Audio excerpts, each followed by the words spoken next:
Egaa har'aa indaanqoon hojjetadha. Miiceen mee billiitii ishiin isinitti hima. Nata zabaas natti maas anarraayis baradhaa mihistii waanaa barreessa.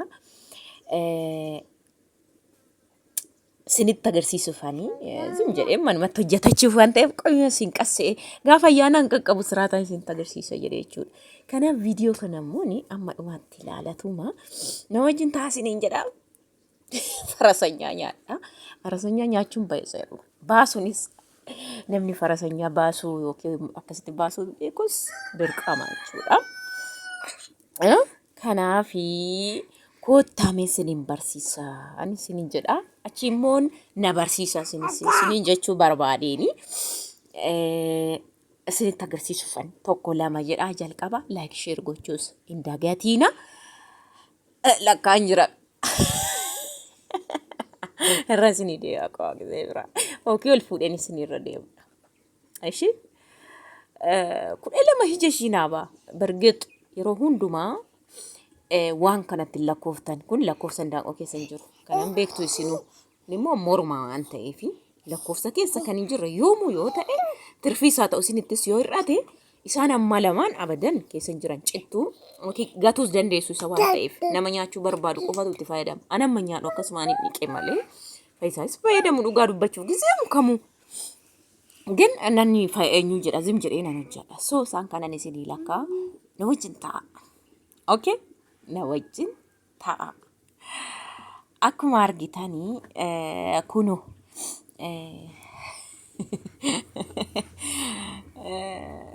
ተፈለማን ሚለለማን ፈረሰኛ ድጉዳ ዶለማቲባ አርኪ ዶለማቲባ ከፈረሰኛ ራባ ዶለማቲባ ምናምን አጀቹዳ Isaan hubadhaati waan indogoggoree natti himaa bargeet dhugaa dubbachuuf indogoggoroo of akka baduu fitoon taane indogoggoruu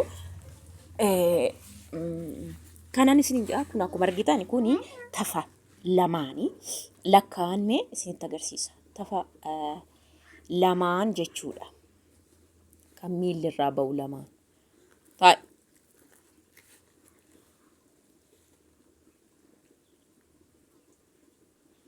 Lakkaan afaan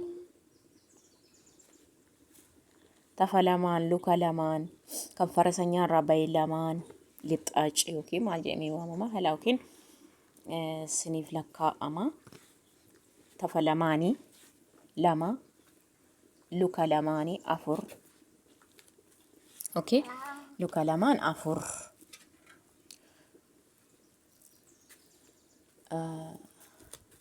lixaaci kan farasanyaa irraa ba'u jechuudha. To adoon hin tuqin shalaqqaqxanii ba'a isa lamaanii jaa jechuudha.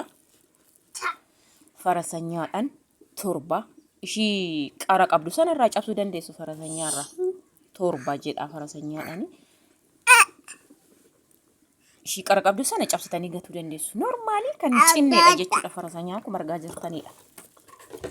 Ishiin kun immoo harka lamaan mansi argadha. Harka lamaan ishiin kun jechuudha. Dugda iddoo lamatti baastu wal qixasaati. Dugda inni foormii galee jira bakka kana iddoo lamatti baastu.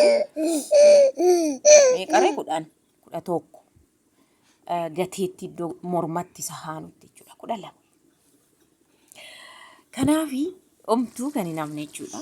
Asitti shunkurtii sochoofachaanii yaa'u kan manaa waan ta'eef shunkurtii amma kanan baay'isanii jechuudha.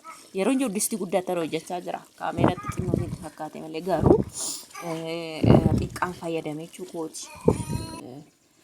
Akka ayyaanatiif distii guutee dogda kummitti maaliif zim jennee waxannee waan ta'eef fayyadamuu barbaanne waan ta'eef miidiyeem godhee inni jedha. Managaraችን ላይ ባየን ጀቹን አማ አራኛኔ ቦሩቲ ሲቀኝ አጡ ፋይሳን ዋንሳቤ ወከቲና አርሱ እና ከሲኒ እንጂ አርግጥ ስኒ ገለ ጀዴን ያዳ ከነ ፈካታ ዲቄ ባሬቼ ሎም ሶ ግዳን ስኒ የውጀዴ እንዳንቅቲን ጋሩ ጥቃሹዳ ካና በራ ጀቹን ጥቃሹና ስኒ እንጃሉ kan qalamu bitamee tonta manuma fuunaan nuti sim jedhee injiru waan ta'eef abashaa gugurdoonis faranjiinis hin jiru. Kanaaf isa gabaadhaan binne ani gatii isaas nan gaafatina banagaachudha. Amma immoo itti naquu waan ta'eef yoo barbaadan tokkoon akkana yoo akka duraatti isinii galuu baate akkanatti ol fuudheen isinii lakkaa'ala. Wanti kun abadan lakkoofsa keessa hin jiru. Gatuu dandeessu yeroo maqaaltanis waan ta'eef kunis akkasuma morma. So kuni farasanyaa baasuu namni beeku dubartiin beektu kan jedhan sun kanaa. Tokkollee cittuun qabduun beektu jechuudha. Akkuma argaa jirtan.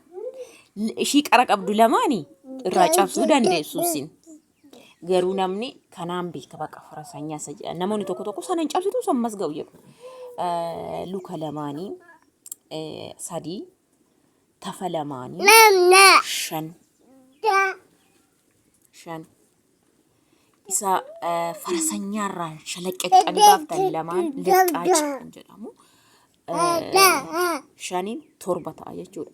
Farasanyaarraa akkanatti baa wanti kun itoo aduudhaan tuqin dhala akka kanarraa shalaqqaqqanii baastu. Akka kanatti baa torba ta'e jechuudha lama.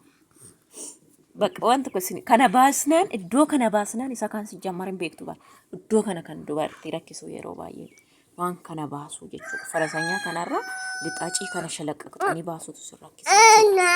Torba kan dugdaa siniin jedhe kana iddoo lamatti baastu.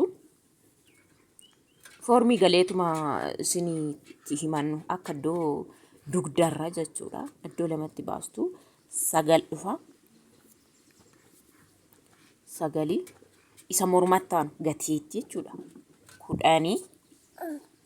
Kudhan harka lamaan lukan jenne harka ishiitiin bat jettu lamaan irraa kan ba'u lamaan 12 jechuudha.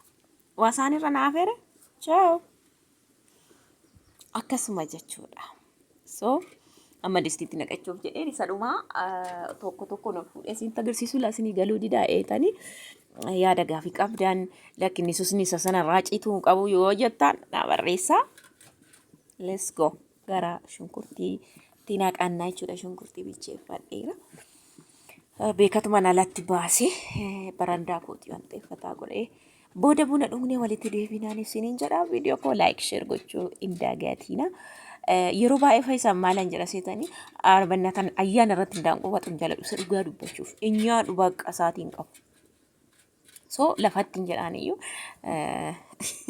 finxira mana ijaares gahaa fataa jennaan aan jedhee nu qalee jechuudha. Yaa baako kun asitti itti naqeen jira. Itti naqeetaan jira jechuudha. Akka kanatti bilchaatu fataa jedheeti reefuun keessa bubbuuse kanaaf foonichi haddaata. Nama wajjin bilchaate baay'ee mirxee tokko nagaatti tolaa like share godhaa isiniin jedha baay'ee.